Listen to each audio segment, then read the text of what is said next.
Okay, welcome. Welcome to all of the participants, graduates, and guests. We are having a treat today because we have Cookie and Nagesh. Both of them are graduates from the virtual program that you're attending.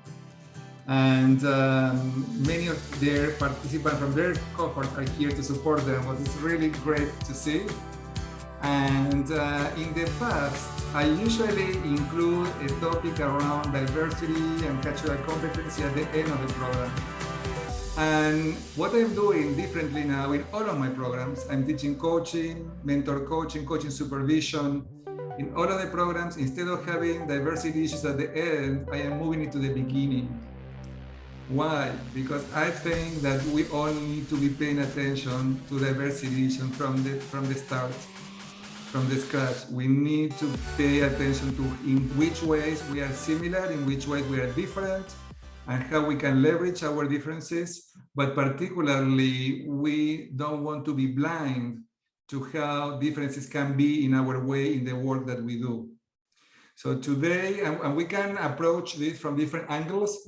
The angle today will be a particular one. It's going to be about from the cultural perspective. And both Cookie and Nagesh have many years of experience as interculturalists, people who work in training, people on competencies around intercultural skills. So I will let both of you to introduce each other. I don't know how do you want to do the introductions. And what I requested them is to have a very interactive session. So we want to invite everybody just to be very present, connected, and willing to do some work and willing to work with each other. So now, Cookie, Nagesh, we're all yours. Nagesh, you want to start?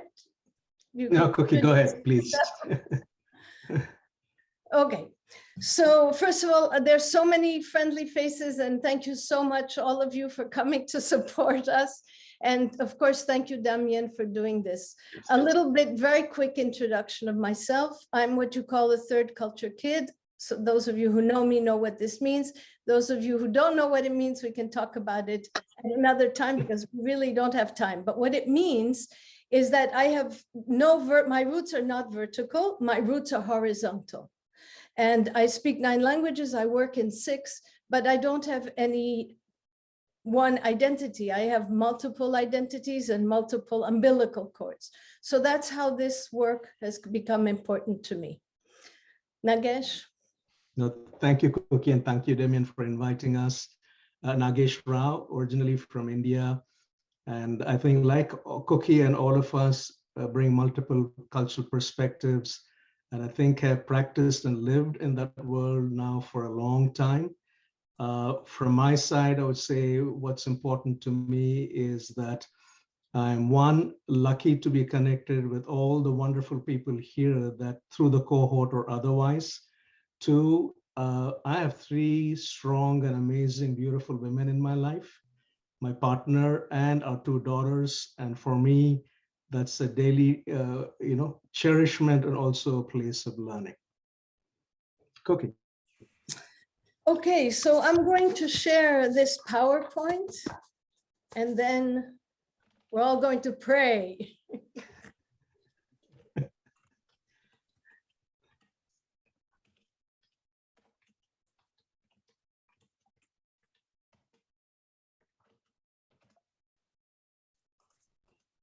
So as we start this, again, I want to thank Damien for bringing this topic because this is, for us, a very important topic.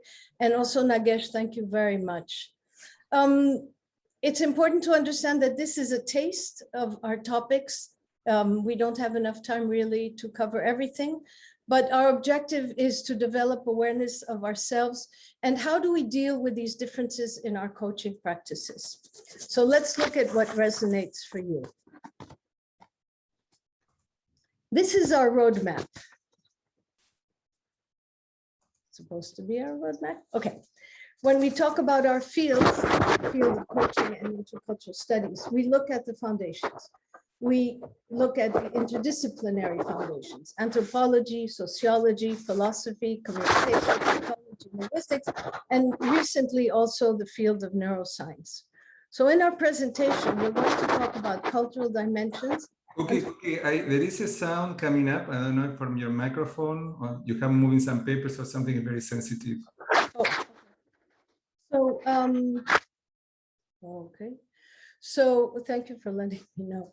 So we're going to talk about cultural dimensions. Unfortunately, we're just going to cover a few, the most important ones that are pertinent to the presentation.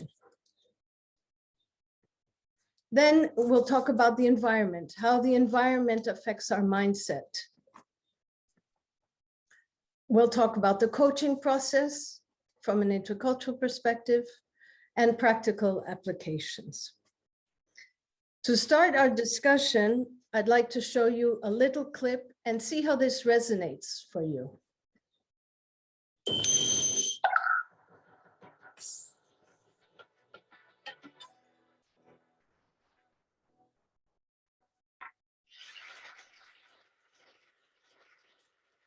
So imagine you're standing on a street anywhere in America, and a Japanese man comes up to you and says, excuse me, what is the name of this block? And you say, I'm sorry, well, this is Oak Street, that's Elm Street. This is 26th, that's 27th. He says, okay, but what is the name of that block? You say, well, blocks don't have names. Streets have names. Blocks are just the unnamed spaces in between streets. He leaves a little confused and disappointed. So now imagine you're standing on a street anywhere in Japan. You turn to a person next to you and say, excuse me, what is the name of this street? And they say, oh, well, that's block 17 and this is block 16. And you say, okay, but what is the name of this street?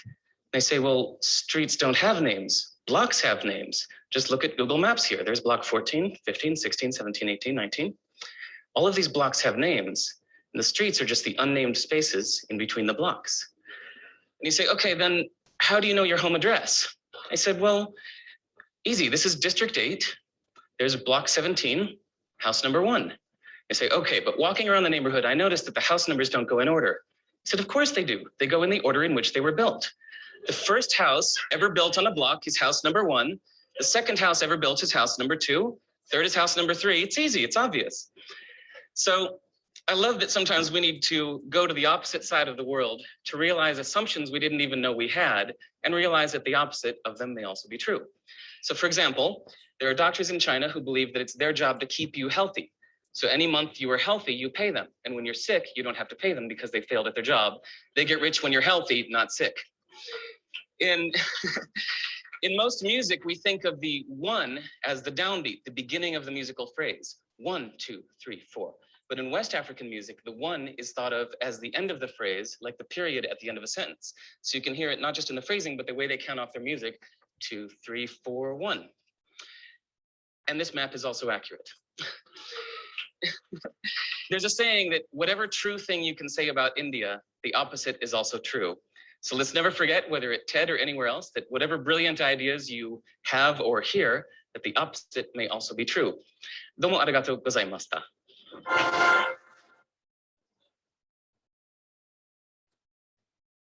Oops.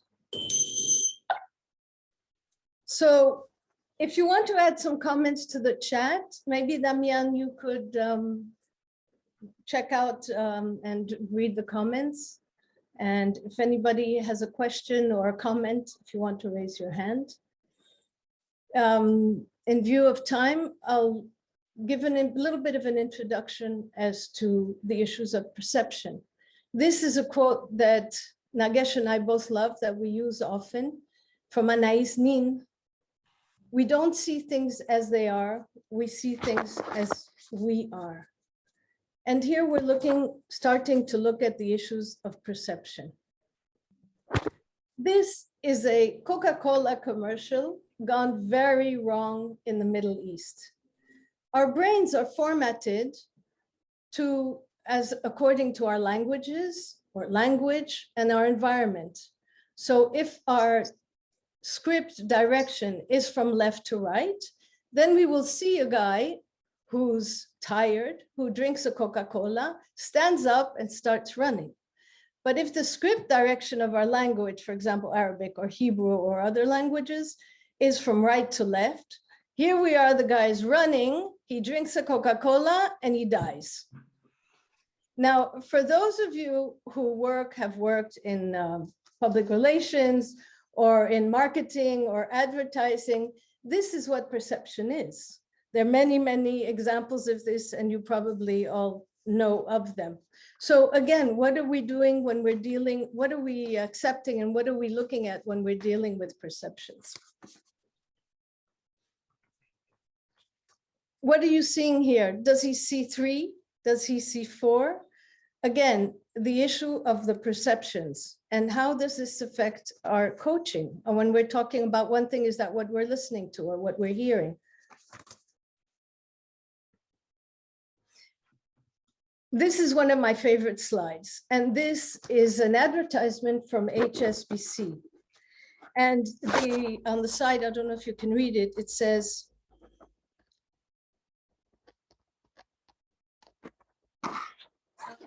the more, I'm sorry, apologize. The more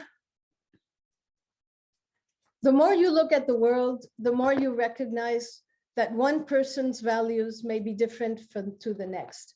And of course, HSBC is one of the biggest banks, Hong Kong Shanghai Bank, and they use these kind of commercials for their global markets. And the understanding is that everybody will see this same car differently. So if you're in the United States and you're 16 years old and you get a car, yay, freedom, I can do what I want. If you live in Beverly Hills or in other cities, for example, Hong Kong, you might have a BMW that is an expensive, extra expensive car, or a Lamborghini or any other car that reflects status symbol. In Hong Kong, you have golden Rolls Royces. If you're in Oregon or in the Netherlands, pollution might be the issue. And so you might have bicycle lanes because the cars reflect more pollution. Okay, so these images everybody knows. So in the chat, I'd like to ask you, what do you see here? Maybe Damian, you can see what the results are, what people are posting. What do you see here? Duck first, rabbit and duck, scary bird, rabbit and duck, bird, duck, rabbit, rabbit or duck, old lady. Okay, so here, in fact, is a duck and a rabbit. Some people only see, this is not an intelligence test. It's just a test of perception. So here there's a duck and a rabbit. And here most people know this image. It's an old lady and a young lady. And if you haven't seen that, it doesn't reflect anything and nothing to do with intelligence. It's just what we're looking at. Nagesh. Thank you, Cookie.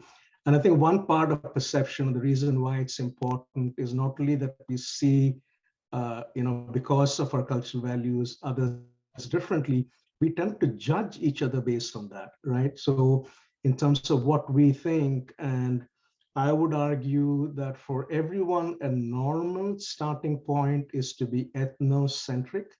Of course, culture-centric is the center of your universe. But of course, hopefully we don't stay there. But naturally, that's the most important thing. This is called the iceberg metaphor. This has been used in other, many contexts when you talk about culture. But let's look at the top part of it. So let's say Damien invited us, paid for all of us to go to Buenos Aires. And, he says, okay, let's do something very cultural, right, in Buenos Aires. So what would you do if you're doing something cultural? Right, and most of us would probably say, oh yeah, dance, art, music, food, etc., and so on. So what you see on the top is all the culture or all the 5 senses that we use that are observable, that we experience using those 5 senses, right? So you see food, clothing, music, etc., and so on. So language is an important one. Like my brother, like Cookie, speaks many languages. He started learning German at age 12 in Madras, India. By 16, he had a bachelor's in German. How many Germans had he met? Maybe 3, right? And of course, thanks to him, I learned a few words, wie geht's, guten Tag, etc., and so on. But when I thought about, his German and how much he knew about German culture, you can understand that my brother was what many would call a fluent fool. If you speak another language and you don't know the cultural values and the norms and the symbols, so we are going from the top to the bottom, right? In an iceberg, the top of the iceberg is only 5%, the bottom is 95%. So what we don't see about each other are our values, attitudes, traditions, beliefs, etc., right? It is true that we have universal human needs, and even those get manifested differently, right? But all those things that we have, why do we do what we do, right? So for example, when I came to the US in 1987, around Easter time, I was fascinated with why they were like so much around bunnies and eggs, right? And of course, one part of my reason was curiosity was, as a science person, I said, bunnies don't lay eggs. So what's the deal with bunnies and eggs? So I did ask all my grad student friends, etc., but who gave me multiple explanations, right? So if you take that in the coaching context, right? You as a coach, and Cookie, could we go to the next slide, please? So you as a coach, right, bring your own external culture in terms of what we can observe about you, right? Your skin, your age, your color, your, perceived wealth, etc., and so on. But also you bring the values and attitudes and assumptions that I don't see, right? That is true for the client. And I would say that the interaction between a coach and client in some ways for me is like this flow or the infinity sign. In our communication with them, constantly we are navigating each other's, if you will, attitudes, values, and beliefs through communication as we engage with each other, right? And does it kind of automatically mean we understand each other? The interesting thing is, if somebody looks different than me, I kind of assume maybe you have different values, attitudes, and beliefs. But if you look like me, many times we wrongly assume that we may have very similar values, attitudes, and that's, as you know, completely wrong, right? So in this context, if you will, right, let me give one quick example here that tends to happen, which is that I, as a coach, and I'm looking at it from a US perspective, I have a client from Vietnam and who's been asked by his boss to kind of go through this coaching. And whatever I say or ask him, he only says good things about his company and his boss and his organization, right? And now, because I know for everything that he says, there's probably more to it that he's not saying. So if I pay only attention to words, which we'll talk about a little later, I'm not going to be able to do a good job, right? So a little later, we'll look at this. How do we get somebody like him to actually open up and share what is important to him? But how do we as coach understand this person without him being completely explicit, right?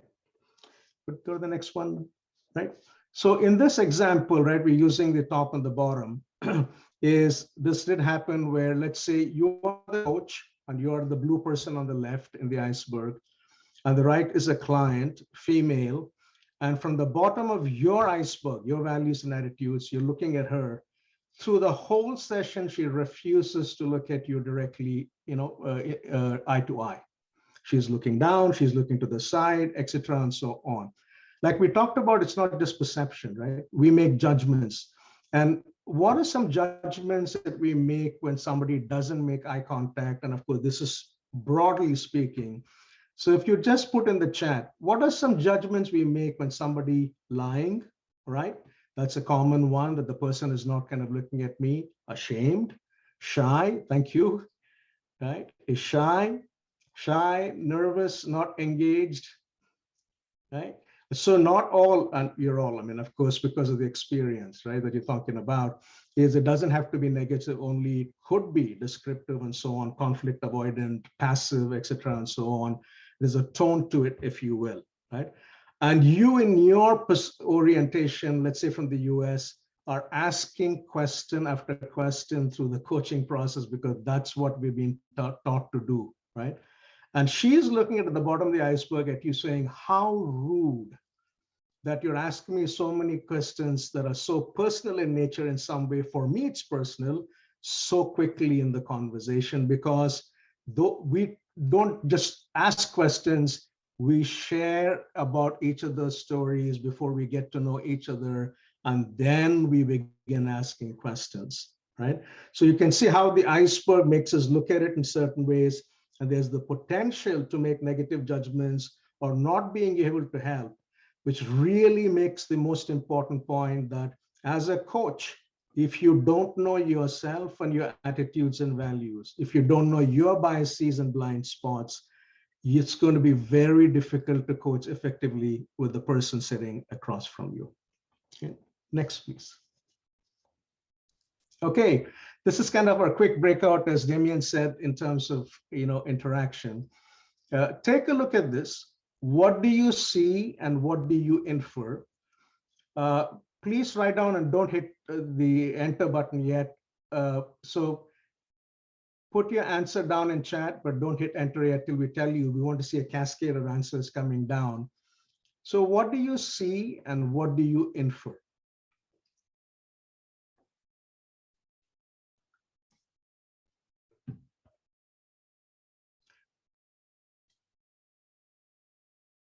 Okay, when you're ready, please hit enter. Seating order, order of entering room, assigned table seating. One is the more important high status person, formal meeting, meeting of 4 people, hierarchical arrangement. The power seat is at number 1, 4 seats available, 1 most powerful, right? We have a group of highly interculturally competent people right here. As many said, so Cookie, do you want to share what this is? Oh, this is so sorry. No, this is a Japanese board meeting room, like somebody said. And the 1, 2, 3, and 4 are kind of, hierarchy, in the sense that the person who is the highest and most important person is the 1, next the 2, next the 3, next the 4. And 1 and 2 will be the farthest away from the entrance, if you will, based on their status, right? And also, as Anne-Marie has added, see expressions of the faces of 1 and 2, infer expressions and thoughts of 3 and 4, right? As you look at this, you kind of get a sense of what's going on. So think about this. In the US or in other parts of the world that you know, what are some seating arrangements? This is a rhetorical question because, it is different and it's not clear sometimes where you're supposed to sit, right? So for somebody coming from Japan to the US for a meeting in a boardroom, it could throw them off completely in terms of the norms and values of, let's say, the CEO of the company is put where 4 is, right? And the junior most person from the Japanese contingent is placed at where number 1 is, right? So you can see how those can play an impact in the way we communicate with each other. Next, Cookie. All right. And as we talked about here, one part of the Japanese seating arrangement is about, power and hierarchy. This is one of the cultural dimensions. We'll talk about cultural dimensions more. Cookie will share a little bit more, right? So what we see on the right is generally what we call of as, a hierarchical cultures, and sometimes, collective cultures where you're group oriented, you tend to have one person who is kind of the lead, and that hierarchy is very important. On the left, you have a more egalitarian culture or more flat structure, if you will, in terms of what's going on. And, our family went back from the US to India, and I went back after 25 years, and I was working with the hospital system, and, was brought into the CEO's senior leadership team to persuade them that, I should be doing training for their hospital, right? And in my very egalitarian way, I asked everybody in the room saying, so here is my presentation, what do you think, right? Mm-hmm. So as you can imagine what happened, right? Nobody spoke. Everybody waited for the CEO to speak first. And based on what the CEO said, others kind of followed, if you will. And was there disagreement? Yes, but it was fascinating The disagreement was based on what was not said or the tone and so on, because nobody would disagree with the boss explicitly and openly, if you will. The reason why I did that was 25 years in the US, I got so used to an egalitarian system where I'm assuming if I ask that different people will jump in, not necessarily only the CEO, plus the CEO is going to take the information from everybody in the room. Of course, he or she's going to make the decision, but ultimately it's going to be something where I include everybody in the conversation. So if you have a client from an egalitarian culture or a hierarchical culture, right? And if you have somebody who is struggling with it and you have the two meet as a coach and client, how do we best help each other? Okay. So here we're going to go into a couple more of the cultural dimensions. Nagesh, this is your quote. Oh, I mean, there are many ways you can look at culture, but this is something that I realized I was 26 when I left home in India. And you probably heard of fish and water, but for me, it's like, if you want to understand your own culture, leave it. Go to a new place and see the kaleidoscope of your culture through their lens. The reason why I want to say kaleidoscope is, how you have multiple things. Culture is not static. It's very, very dynamic, right? And as you rotate your kaleidoscope, you see different aspects. For me, what's fascinating is, if let's say I'm interested in an Indian culture, I'm fascinated to see, let's say, where Damien and Mina and others look at it, right, and say, wow, what is that about? And those are parts of the Indian culture I wouldn't even think about when I'm in India.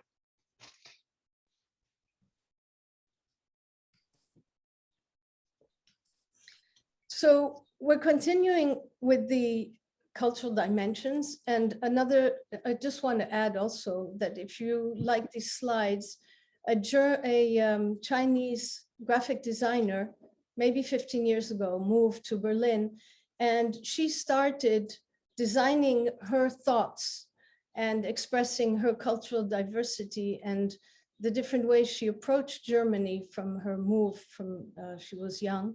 She was 13 years old, and she started doing these designs. So if you just Google Chinese graphic designer in Berlin, you'll find many of them. There are hundreds of them, and there are a couple of books on it. So I would like to just acknowledge her. So when we talk about individualism, the definition is that the individual is responsible for himself. Collectivism, the group has a responsibility and over the individual. So if one of the people of the group is weak or needs attention, it will be the responsibility of the group.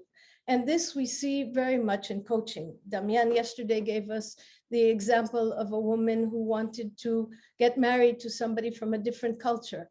And she had lived in America, and she decided she was going to marry this guy. But when she thought of her family, who was not American, she understood that this would not work, because the family is not only herself, it would be the person she's marrying. And Nagesh, you had an example? No, I think you did. You had a good one, Cookie. So let's go to the next slide. Sorry, apologize. Okay, so then we talk about communication style. We're all sitting at the table. We're thinking about the same thing, but from a different transmission of information. So if we're talking about light, our communication styles could be different.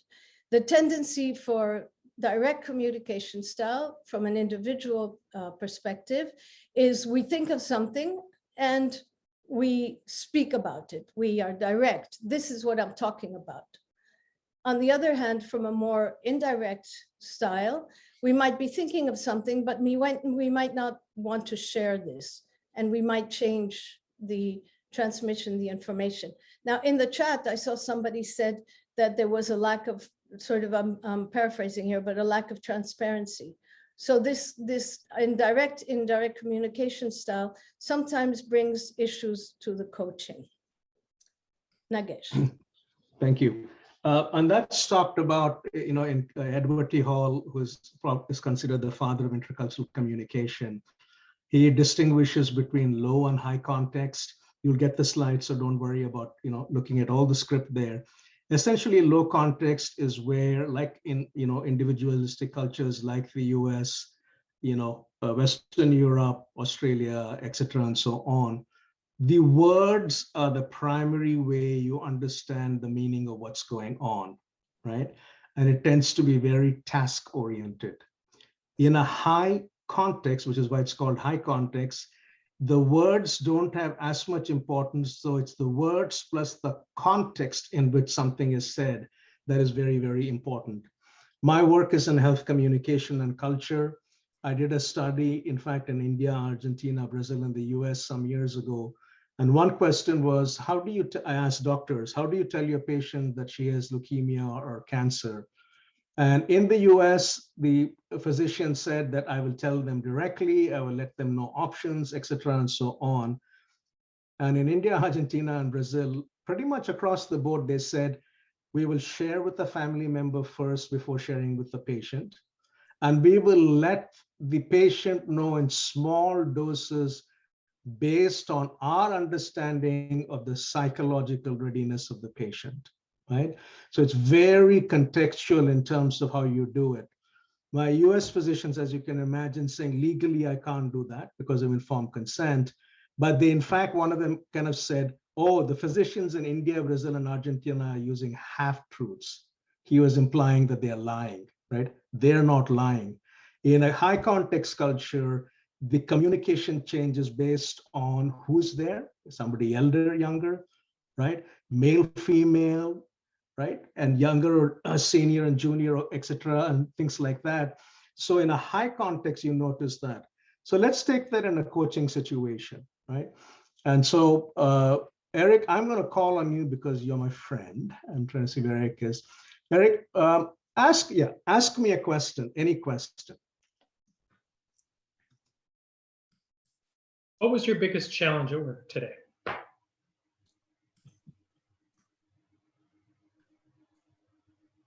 Did you hear that, Nagesh? Hello? Yes. Oh.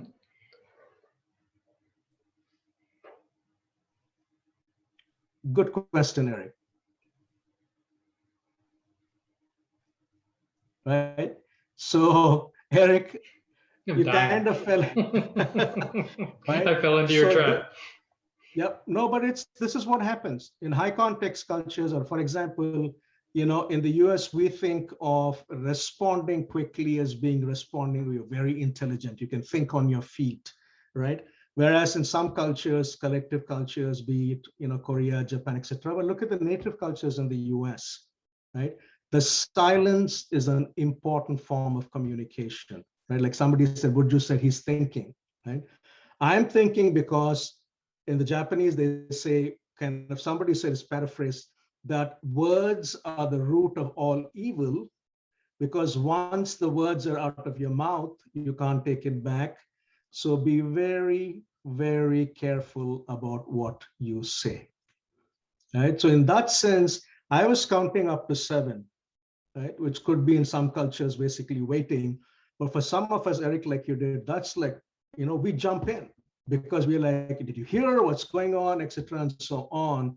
So in the coaching context, think about what happens when we respond in certain ways, right? Or we have a client who's from the US and I'm from a culture where we take 7 seconds to respond, right? So watching that, if you will, and I would say this is not necessarily across nations, this is within core cultures within the US, right? Like I said, Native Americans, Hispanic, Latino, African American, etc., and so on, and things like that. So the key for us is this is powerful, because what is said or not said becomes an important part of what's going on. My Japanese friend, Hichiro Kayashi, that I taught with for many years at the Summer Institute, Cookie, would say that when he came back from work, the flower arrangement at the front that his wife had made would tell him if she was in a good mood or a bad mood. She didn't have to say a word. He said, I knew then that I have to be thoughtful and careful. And some of us from the low context culture wish somebody would leave a script saying, I'm not feeling very good today, and not fall into that trap where I put my foot in my mouth many times, right? Cookie. I want to add to this that, of course, the continuum of flags here also reflects how we deal with issues. So, for example, this morning I did a training with a Lebanese who just moved to Portugal. So he mentioned that in Lebanon, he organized events. And when we talked about the issue of high context, he told me, well, I organized huge events and everything was relational. There were no contracts signed at all. On the other side, here in the United States, there are huge contracts. Everything is very detailed and the words are very important. So some of you might know this story. If you look at this, this is the representation of a very important, well-known case. For those of you who come from coffee cultures, this supposedly is a cup of coffee with hot coffee in it. This is what happened when McDonald's was sued for $1.2 million. Because the woman who bought the coffee said, I didn't know it was hot coffee. She put the coffee in between her legs and drove off and had second-degree burns. Well, it turns out that the coffee was boiling. But besides that, the issue of low context has to do with the words that we see and what we read. So she won the $1.2 million. And if you look at our environments, we really have a lot to do with what we read and what we don't read. Nagesh, you're going to say something? No. I'm just saying, it's come to a point where they'll say, don't put your cats in your microwave, right? I mean, it's just like, even though we may know it, it's the importance of being very explicit about it. Go ahead, Cookie. Right. So I ask for your patience. This is a picture that my student took in Beijing at the Great Wall. So why is this high context? So is the toilet here? Or do you have to contain yourself for 1,000 kilometers and the toilet is over there? Who knows? So that's why I've called it the Great Wall of Containment. Of course, jokes don't cross cultures too well, but I still think it's funny. Oops, sorry. Okay, Nagesh. So this is a breakout, and Damien, if we could maybe, break them out into groups of 3, that'll be great. So here's a case. Your client is a Chinese boss who's very hierarchical and indirect, circular, high context. He's working for a large Chinese company. And the Chinese client is upset with his US employee. The US employee is very egalitarian, direct, linear, and low context, because the US employee is not following the boss's orders. He's taking credit for his team's work, right? And he's being more friendly than needed in the particular context. And the boss feels like he has done everything he can, but nothing seems to be changing, right? So in your small group in a 7 or 8 minute, please talk about what might the Chinese client be feeling, but keeping your client's preferred values and communication style. How will you coach to create more effective communication with his US employee? So once you get into your breakout groups, maybe 7 minutes, Damien, please. Okay, I'm making the groups of 3 and some of 4. Do you want to be in the trace or do you want to stay here? Maybe we'll be in one group each, Damien, if that's okay. Good.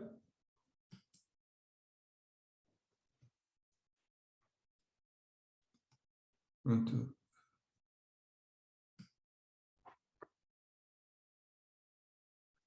Oh. Yes, Okay. everybody's back. Okay. Thank you. So, maybe hear from a couple of groups, what were some things that you talked about, and kind of what stood out in those conversations. If you remember your group number, how about group 2?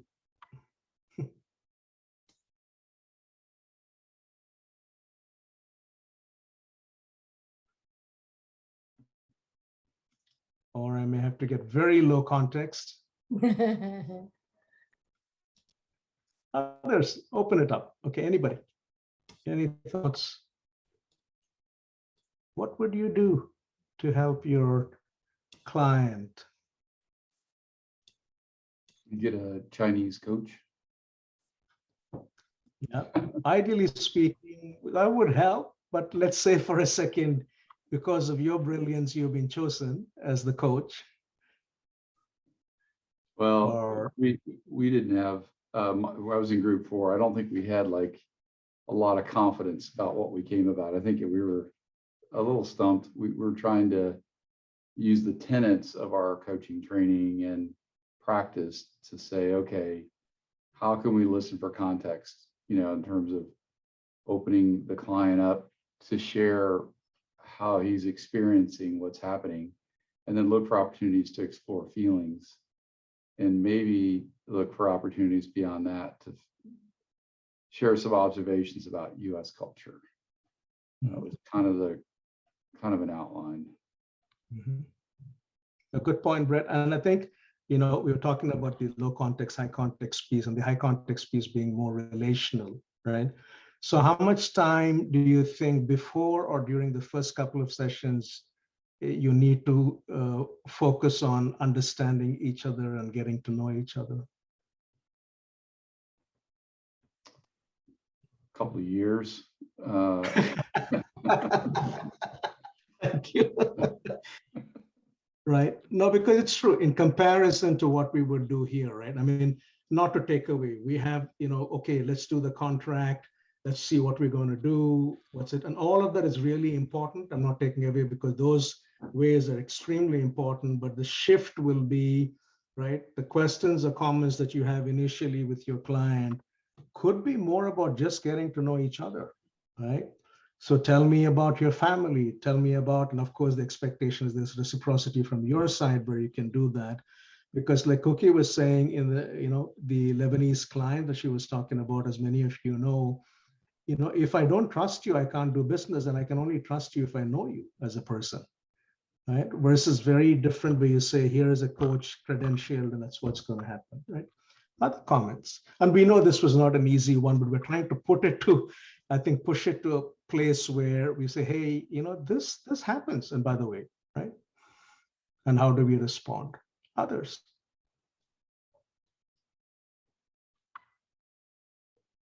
So Nagesh, we're looking a bit at time.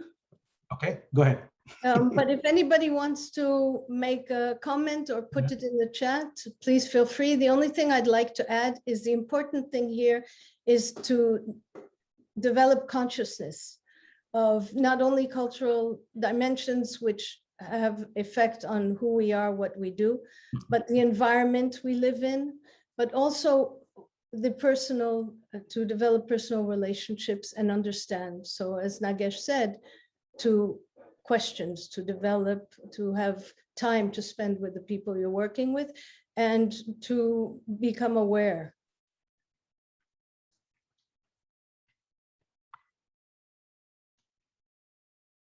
Right. Quickly, so as the last part of it was, I love this quote from Winston Churchill, who made this quote, I think in 1942, after the House of Commons was bombed, and they were rebuilding it. And he said, we shape our buildings, and afterwards our buildings shape us, right? The way we communicate is so much based on the environment and our, the cities or towns or villages we live in.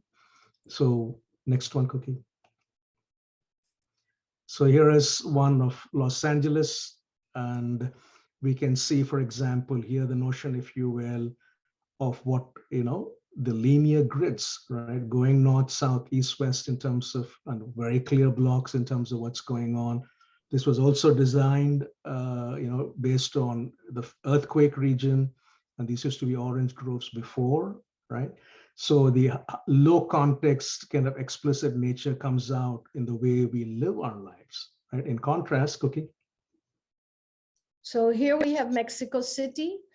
The Spanish, of course, destroyed the structure the Aztecs had built and built it in their reflection of a plaza here. So the plaza, the first thing that is built is the church, the circular approach, collective, group-oriented. The church, after the church, we have the school, then we have the government, administrative, and governmental offices.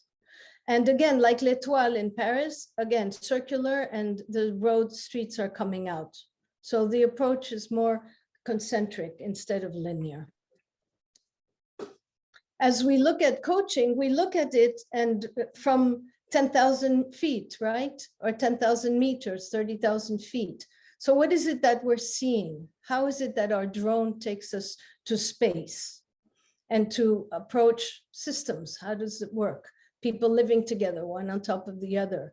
How does that affect our processes? This is Hong Kong. Yeah. Yes, it's Hong Kong. So sorry, it's Hong Kong. So we looked at the foundations, the interdisciplinary, but mostly we took a look at the very brief look, a mezze of cultural dimensions, how the environment affects us, our coaching processes, and the practical applications. There's so much more to take into consideration and to look at.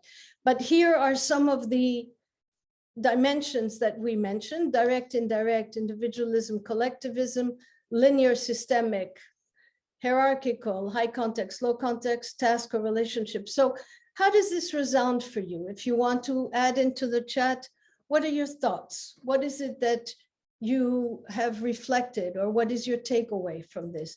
Again, this is a brief introduction. And we hope that if you have any questions that you continue to ponder about this and or contact us or Damian or. So again, thank you very much. I want to also thank all those who assisted in the technical support and the all the help that people have given us to be able to put this together. And here are our details. Thank you from my side. Thank you, Damian, for inviting us. And I would add, since we used the iceberg metaphor, we really touched the tip of the tip of the tip of the iceberg. And as you can imagine, this is a large field, but we hope that we have evoked some interest, some engagement, some thoughts, some reflections that we could take forward. And thanks for your comments and thoughts. Thank you to both of you. I wonder if we have still time for some questions. If anybody have any questions, we please. have a few minutes for questions. So, okay, maybe we close the PowerPoint so that we can see everybody. That would be excellent.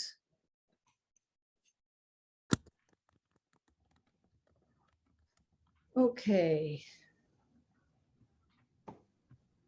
Any questions for Cookie or Nagesh? Yes, Karen. How is this changing among generations? How do we approach this generationally between high context and low context cultures? So I know, in fact, Leanne was in our group, and being of Chinese origin, she mentioned that specifically. Leanne, do you want to add a few thoughts around that? I don't mean to put you on the spot, but sure. I feel the session, the subject matter Cookie and Nagesh talk about today is so important, and actually is so relevant to every day-to-day life, which I share with Nagesh. I lived in LA now, and I was born and raised in Shanghai, but I developed my adult life here. So I encounter a lot of cultural clashes and how we navigate, how we live through, and how we can communicate with people effectively. And it's especially now we're learning professionally, being a life coach, I think is even more important than ever, because even just the one aspect in terms of high context versus low context communication style in Asian culture, particularly Chinese culture, if we are talking too directly to your party, it's almost disrespectful. So much exchange is so embedded in subtext, in your even body language, a look you exchanged. So it's not so much as here, we need direct communication, so specific. That means honesty. So the interpretation is so largely, vastly different. So again, I love what one of the quote Nagesh mentioned earlier is, if you want to know my culture, you actually need to go to the other culture, looking through your lens. And so back to that, I think so much more if we look at not just specific culturally, what that profoundly makes such difference in each other communication, but so much also just to open and look into things from a more compassionate and empathetic point of view. Then you start to open your heart to embrace the differences within, among different cultures. And that I think is key, is probably more universal than just look at the lens of cultural differences. So that's what my little reflection. So Leanne and Cara, this is a fascinating example of a low context question and a high context answer. Right? No, and this is great, right? Because that's the way we speak, because embedded in everything Leanne is talking about, you had to pay attention to the different ideas to say, does intergenerational or generational issues make a difference, right? And if I could add to Leanne, we did some research about this in China, is externally, it feels like each generation is slightly more open and better, and that is true. But you cannot, as one of my Chinese participants said, you cannot erase 5,000 years of history in 20 years, right? So in this context, depending on where you are, while generationally things have changed a lot and will continue to change, we have to look at what's below the iceberg, right? So I love what happened just now. So thanks to both of you. I couldn't have scripted it better. So any other thoughts or questions?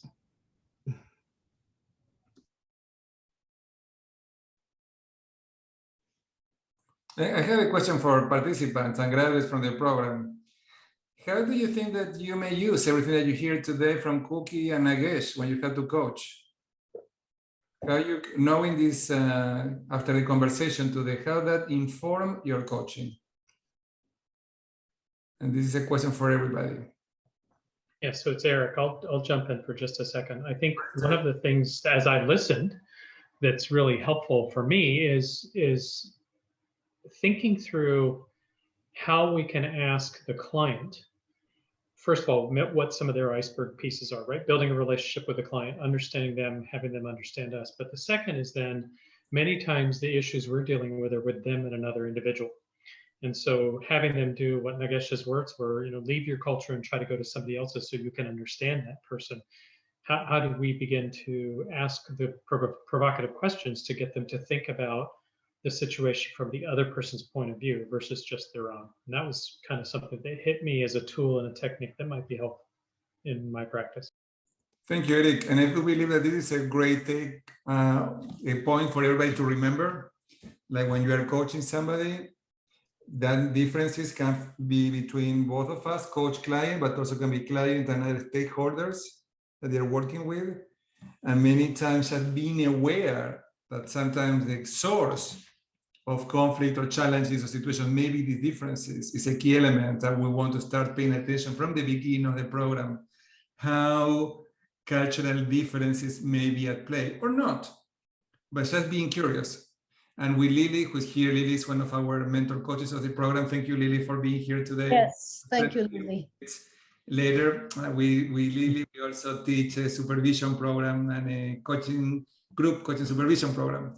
And we also wanted all of the participants to start looking at this since the beginning. It's just, okay, how this is playing, because they give us a higher level of awareness about how differences may be at play. And if we are not paying attention, we don't look at that, there may be blind spots.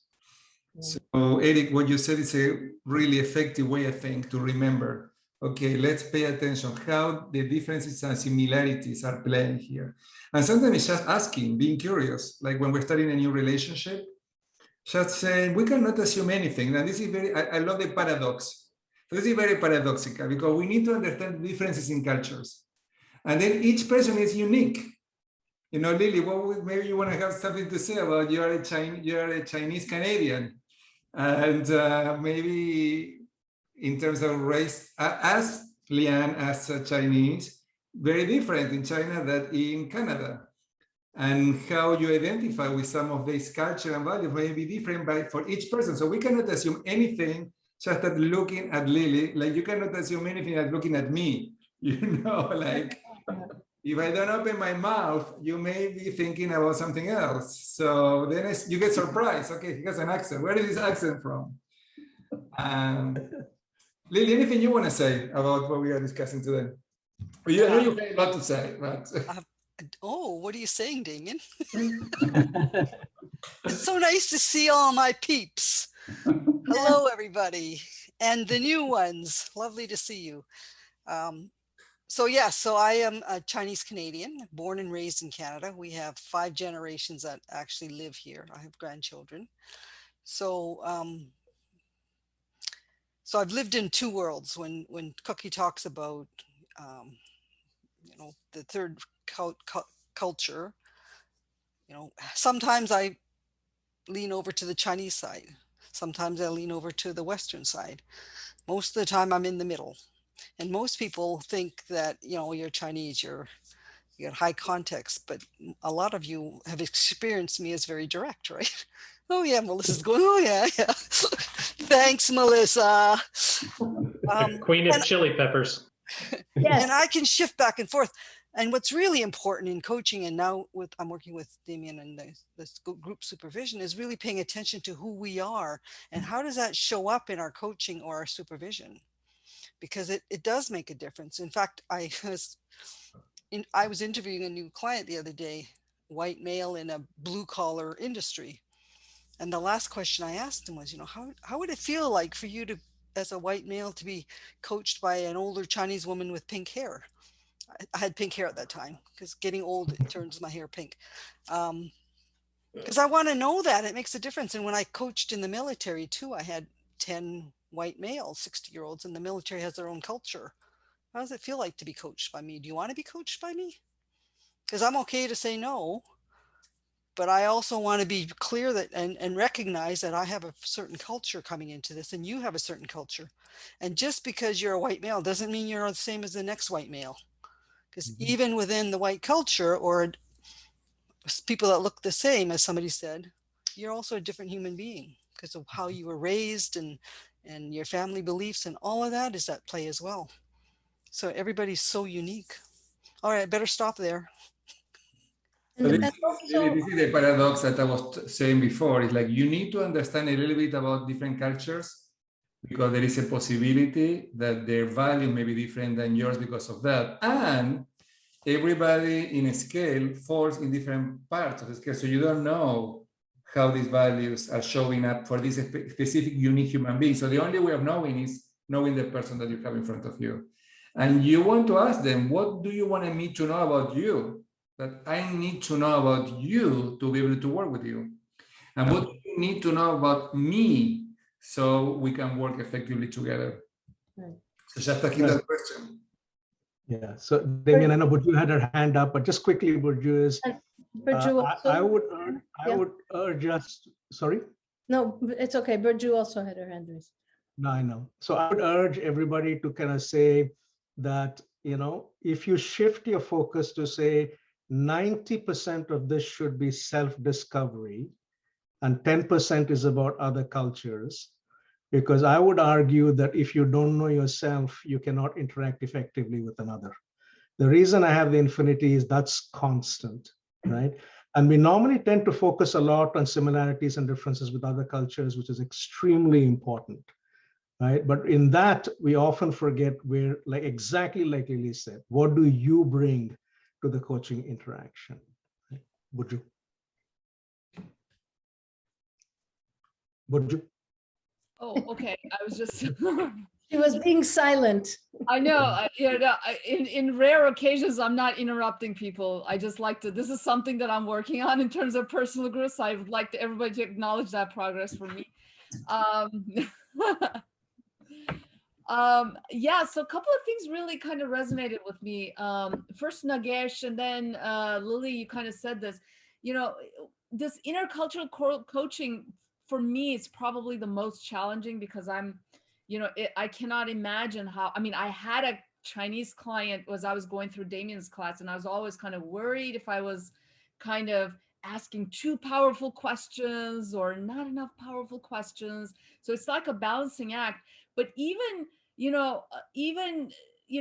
to Nagesh mentioned it, and then Lily mentioned it later on, just because a person looks like you, we tend to assume that they think like us. Like if you look totally different, I'm a little bit more prepared to, oh, I'm going to have assumptions. I better be on guard, right?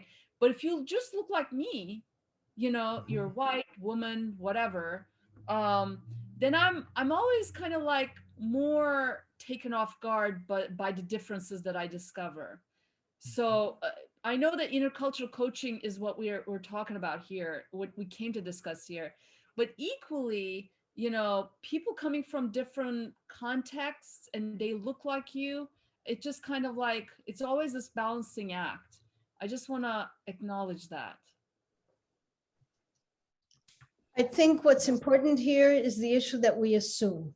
That's why looking under the iceberg is so important, because our environments have made who we are and the contexts make who we are.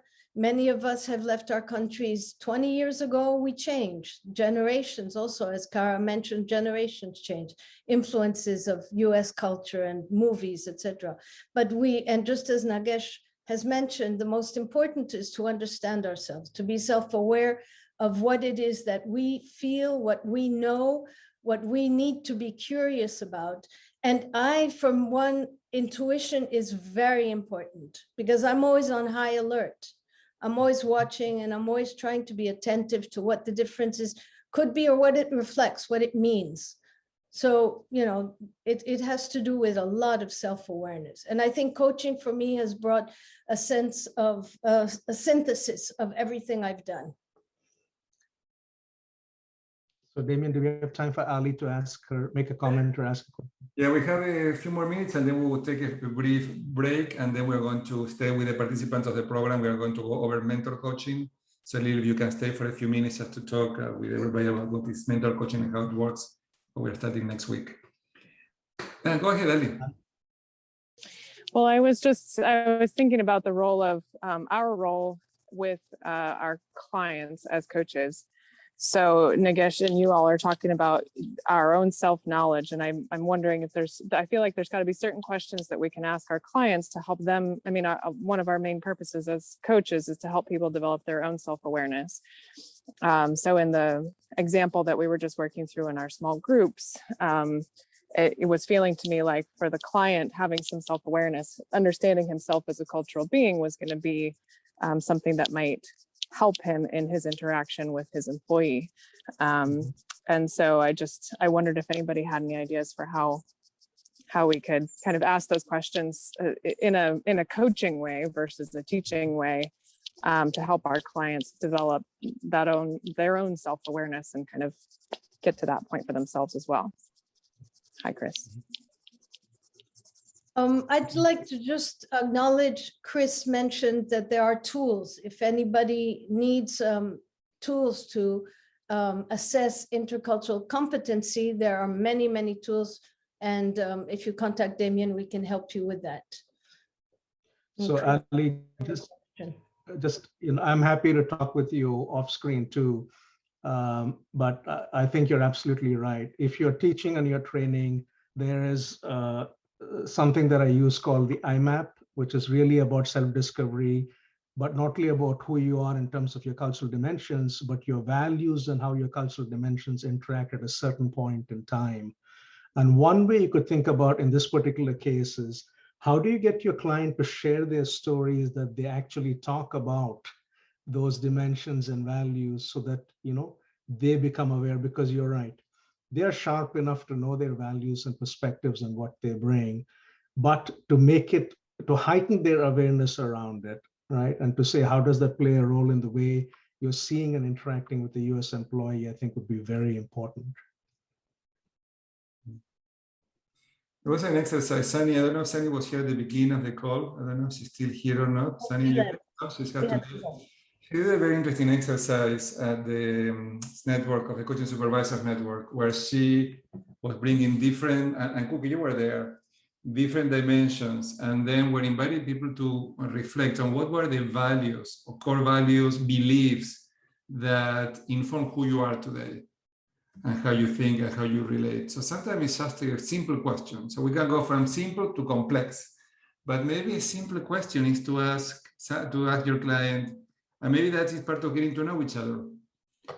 At the beginning is, how are you showing up today probably is affected by your growing up and your family and your values and your culture. What do you think are some of your core beliefs and your core values that influence who you are and how you show up in your life? And this is a good exercise for everybody here if you have not done it. Okay, so I want to invite everybody here to answer that question.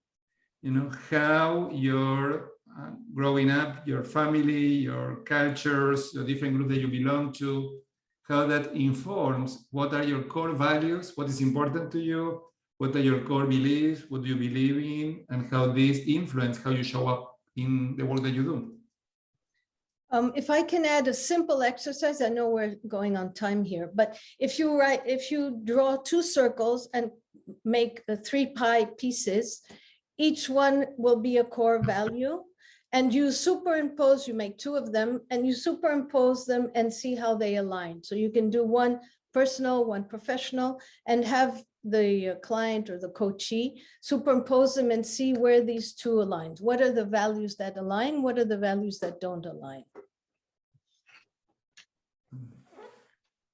Great. Okay, we're going to wrap up this section. Nagesh, Cookie, thank you very much for being here. Thanks to all of our guests, graduates, great to see you here. We're meeting every last Thursday of the month. And next month, we're going to have a demo. And I'm not sure yet if a person has to confirm or if I am going to do it, if it doesn't confirm. So we'll see who is going to be doing the demo, but you may want to put in your calendars because definitely will be one. So thanks everybody for being here today. And I'm going to invite the participants of the program to take a 5-minute break. And when we come back, we're going to talk about mentor coaching. And Lily, who is visiting today, is going to talk briefly about what is mentor coaching and how it works.